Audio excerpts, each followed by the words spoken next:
selamat datang di channel Story Hujan. Di sini setiap kata menjadi cerita, dan setiap cerita mengalir seperti hujan, pelan, namun mampu menembus hati. Channel ini akan membawamu masuk ke dunia yang penuh emosi, konflik, cinta, dan rahasia yang tak terduga. Jangan lupa untuk like, share, komen, dan tentunya subscribe, biar kamu nggak ketinggalan cerita-cerita seru lainnya dari Story Hujan. Yuk, kita mulai kisahnya. Nadia Widya, seorang wanita berpostur besar dengan rambut hitam panjang tergerai, menjalani kehidupan tenang sebagai ibu rumah tangga di perumahan sederhana pinggir kota. Suaminya, Arga Pratama, bekerja sebagai manajer pemasaran di sebuah perusahaan multinasional. Meskipun bentuk tubuhnya tidak sesempurna model, kehangatan dan keramahan Nadia membuat rumah tangganya terasa sempurna. Mereka sudah menikah selama 3 tahun dan baru dikaruniai seorang putri berusia 1 tahun bernama Aira. Nadia selalu menjaga rumahnya rapi, menyediakan masakan hangat, dan menyiapkan segalanya agar Arga nyaman pulang setelah seharian bekerja. Arga, meski sibuk, selalu memperhatikan istrinya. Ia sering membelikan bunga untuk Nadia dan membantu mendandani Aira ketika ia lelah. Suasana rumah penuh tawa dan kehangatan.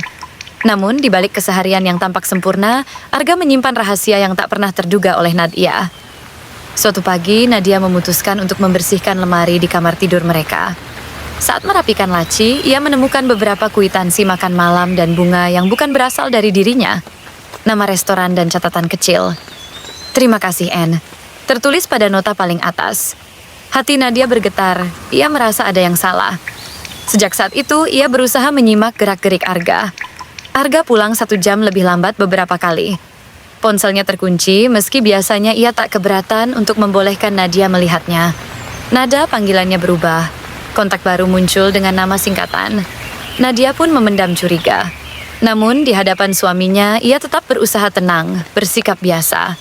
Di dalam hati, rasa cemas dan takut bahwa rumah tangga mereka retak mulai merambat. Pada suatu sore, Nadia mengantarkan Aira ke tempat penitipan anak terdekat. Dari jendela mobil, ia melihat Arga bersama seorang perempuan berambut sebahu di kafe pojok kota. Mereka duduk sangat dekat, gelak tawa mereka begitu lepas. Nadia meneguk air liur, berusaha menahan air mata ketika mengamati Arga yang memeluk lengan perempuan itu. Ia tak mengenali perempuan itu, tetapi ekspresi di wajahnya tak salah lagi. Bukan sekadar rekan kerja. Dengan getar hati, Nadia memotret ponsel Arga yang diletakkan di atas meja kafe, tanpa sepengetahuan mereka. Ia pulang dengan napas berat. Malam itu, bukannya memasak seperti biasa, Nadia menatap Arga yang sedang asyik menonton televisi. Ada jarak yang tiba-tiba terasa sangat jauh di antara mereka. Beberapa hari kemudian, Nadia mengumpulkan keberanian untuk bertanya kepada Arga. Di ruang tamu yang remang, ia menanyakan secara halus tentang jam kerja suaminya yang berubah dan kwitansi kafe. Arga menebar senyum tipis, mencoba mengelak dengan alasan urusan proyek baru. Namun, Nadia tetap pada pendiriannya. Wajah Arga kaku. "Aku terlambat menjelaskan, Nia. Ini urusan mendadak di kantor," jawabnya terbata. Namun, tatapan Arga berkali-kali tertuju ke arah sela-sela rambut Nadia, seolah menahan sesuatu. Pada akhirnya, Nadia memaksa Arga membuka ponsel. Dengan jantung berdebar, ia menekan pola kunci yang muncul di layar. Ketika kontak berinisial N muncul, Arga mengangguk lesu. "Ya, dia, Clara, rekanku." Nadia memaksa Arga menjelaskan lebih jauh. Jantungnya terasa remuk. Ia tahu Arga tak jujur. Nadia tak mampu menahan kesedihan dan amarahnya. Malam itu, ia tidur terpisah dari Arga. Dalam hati, ia merencanakan apa yang harus dilakukan, bertahan atau pergi. Pagi harinya, dengan suara bergetar, Nadia meminta Arga untuk meninggalkan rumah selama sepekan. "Aku butuh berpikir, Ag. Aku tak bisa tinggal di samping orang yang sudah mengkhianatiku." Arga mencoba merayu. "Nia, aku minta maaf. Ini hanya kesalahan sesaat." Namun, Nadia bulat. Ia mendorong Arga pergi dengan air mata berlinang sambil memegang tulisan kecil Aira. "Ayah, kapan pulang?" Setelah Arga pergi, Nadia duduk termenung di ruang tamu. Rumah itu tiba-tiba hening. Ia memeluk foto pernikahan mereka dan menangis terisak. Tapi di dalam hatinya tumbuh tekad. Ia tidak akan dibiarkan menjadi korban selamanya. Selama seminggu ke depan, Nadia memutuskan fokus pada dirinya dan Aira.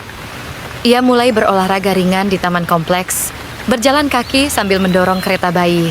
Ia juga mendaftar kursus menulis online karena impian masa kecilnya adalah menjadi penulis novel.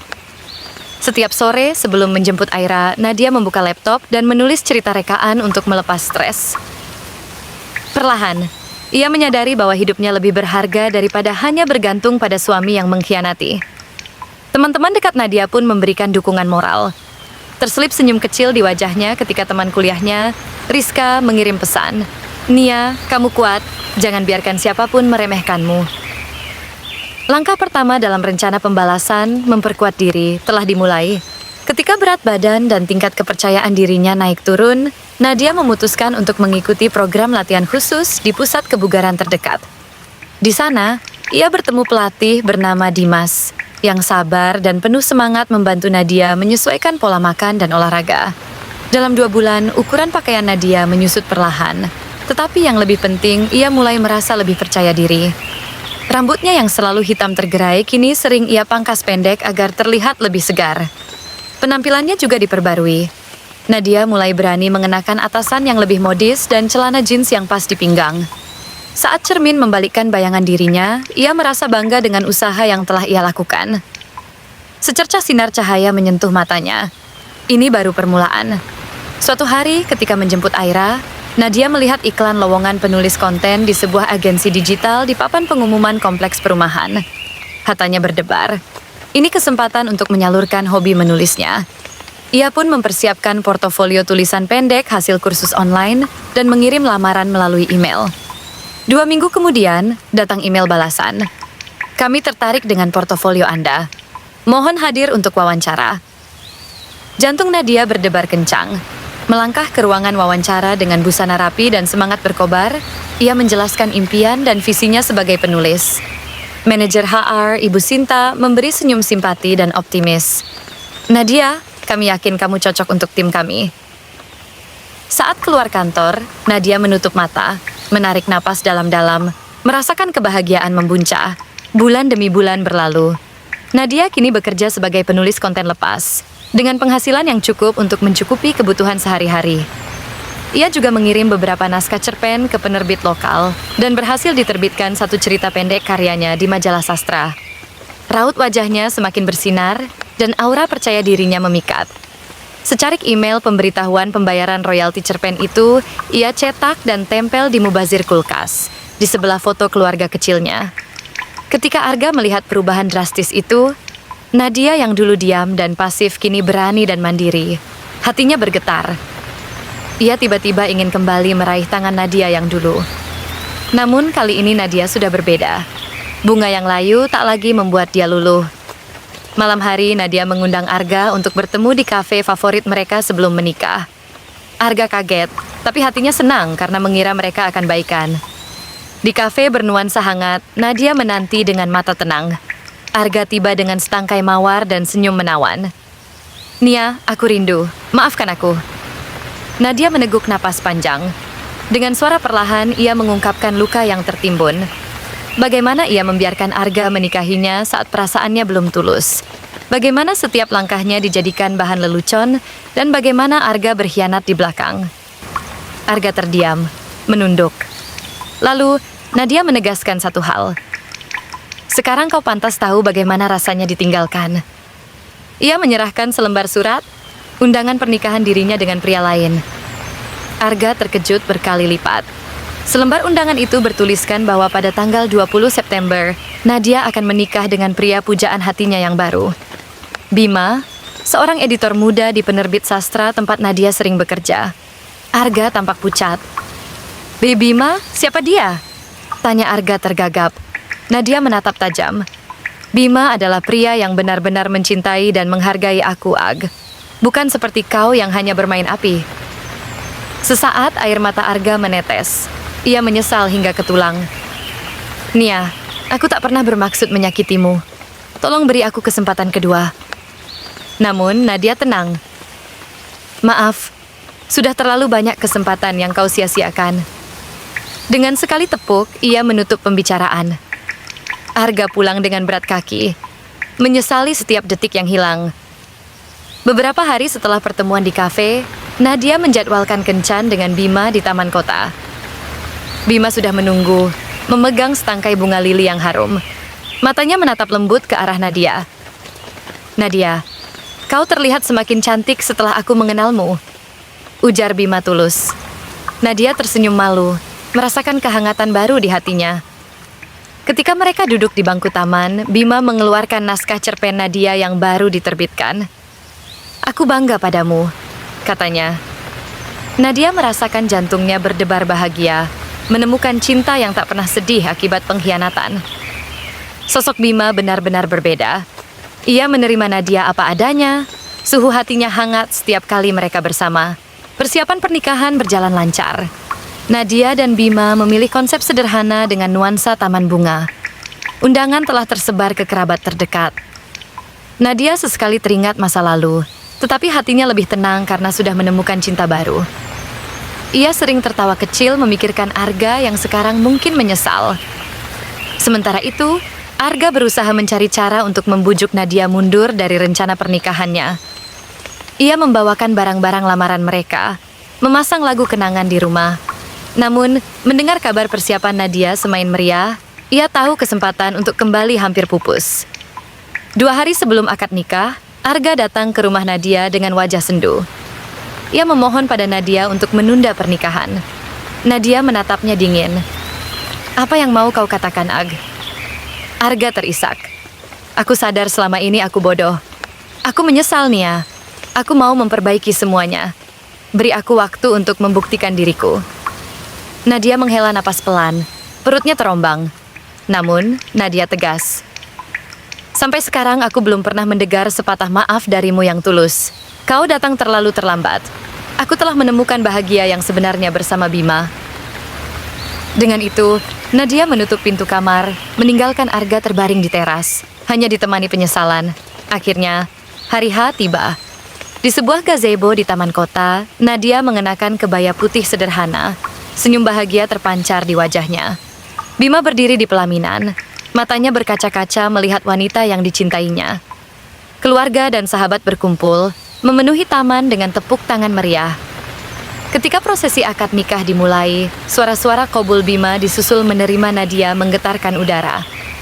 Aira, putri kecil Nadia dari pernikahan dulu, duduk di samping Bima sebagai flower girl, melemparkan kelopak bunga. Nadia menahan air mata bahagia. Di barisan tamu, ibu dan beberapa teman melihat dengan bangga. Mereka tahu betapa Nadia telah berjuang. Setelah resepsi kecil di taman, malamnya Nadia terpaksa melewati momen sendu ketika bertemu Arga yang datang diam-diam. Arga berdiri di sudut taman, menatap mesra kepada Nadia yang baru saja dipeluk Bima. Sejenak Nadia terguncang, mengingat luka lama. Bima menyadari ada seseorang memandang Nadia, tetapi ia tak tahu siapa. Ketika tamu undangan sudah pulang, Nadia dan Bima duduk di bangku taman yang sama tempat mereka sering nongkrong. Tiba-tiba Arga mendekat, menunduk meminta maaf. Nia, maafkan aku. Aku benar-benar menyesal dan tak akan pernah mengganggumu lagi. Nadia memandang dingin, kemudian berkata pelan. Semua sudah berlalu, sekarang aku bahagia. Kau harus menerima itu. Dengan perasaan campur aduk, Arga pergi menghilang ke malam. Beberapa bulan setelah pernikahan, Nadia dan Bima hidup bahagia. Bima tetap mendukung karier menulis Nadia, membantunya menyelesaikan naskah-naskah baru. Mereka membuka sebuah blog kuliner sastra yang cepat populer karena gaya penulisan Nadia yang ringan dan menyentuh. Nadia rutin berolahraga demi menjaga kesehatan, sementara Bima mengurus urusan finansial rumah tangga. Aira pun semakin dekat dengan Bima. Ia memanggilnya ayah Bima dan selalu bersemangat bermain bersama. Kehidupan baru ini membuat Nadia merasa seolah terlahir kembali, jauh dari bayang-bayang pengkhianatan yang dulu sempat menyakitinya. Suatu hari, saat menuliskan bab demi bab novel barunya, Nadia menerima kabar dari sahabatnya, Rizka, bahwa Arga telah pindah kota dan kini bekerja di perusahaan lain. Rizka mengatakan bahwa Arga beberapa kali mencoba menghubunginya, menanyakan kabarnya. Rasa iba sempat muncul di hati Nadia, tetapi ia segera menepisnya. Nadia menyadari bahwa Arga kini benar-benar sudah menjauh. Ia merasa lega, karena luka lama tidak lagi muncul begitu saja. Ia membuang nomor Arga dari ponselnya, memastikan tak ada jejak komunikasi yang tersisa. Hatinya ringan karena ia tahu bab masa lalu sudah selesai. Tahun berganti, blog kuliner sastra Nadia dan Bima berkembang menjadi penerbitan digital kecil-kecilan. Mereka menerbitkan e-book bersama dan mengadakan event diskusi buku di kafe-kafe kota. Kehadiran mereka diminati banyak orang, terutama karena kombinasi kedekatan keluarga, kisah inspiratif, dan resep masakan rumahan yang mudah diikuti. Nadia juga menulis novel pertamanya yang terinspirasi dari kisah hidupnya. Novel itu laris di pasaran dan diapresiasi oleh banyak pembaca. Saat peluncuran novel, tiba-tiba di antara tamu undangan, Arga muncul, menunduk malu sambil menatap bangga pada Nadia, yang kini menjadi sosok inspirasi. Meski hatinya penuh, Nadia menatap Arga sekilas, memberi senyum singkat. Sebuah pengakuan bahwa ia telah menang melawan segala luka. Di halaman rumah kecil mereka, Nadia duduk bersila di teras sambil menulis ide cerita baru. Di sebelahnya, Bima dan Aira bermain gitar akustik, menciptakan harmoni kecil yang menghangatkan suasana. Matahari senja menyorot lembut, seolah ikut mengukir kebahagiaan keluarga ini. Nadia menutup laptop, menatap ke arah Bima. Ia mengingat perjalanan panjang. Awalnya istri yang pasrah dengan tubuh gemuk, terkhianati suami, kemudian bangkit, membalas dendam melalui kebangkitan dirinya, dan akhirnya meraih cinta sejati yang menghargainya apa adanya. Pembalasan itu bukan sekadar menjatuhkan Arga, tetapi menemukan harga diri, kebahagiaan, dan cinta baru. Dalam hati, Nadia tersenyum lebar. Ia tahu, kehidupan ini adalah balasan paling manis untuknya.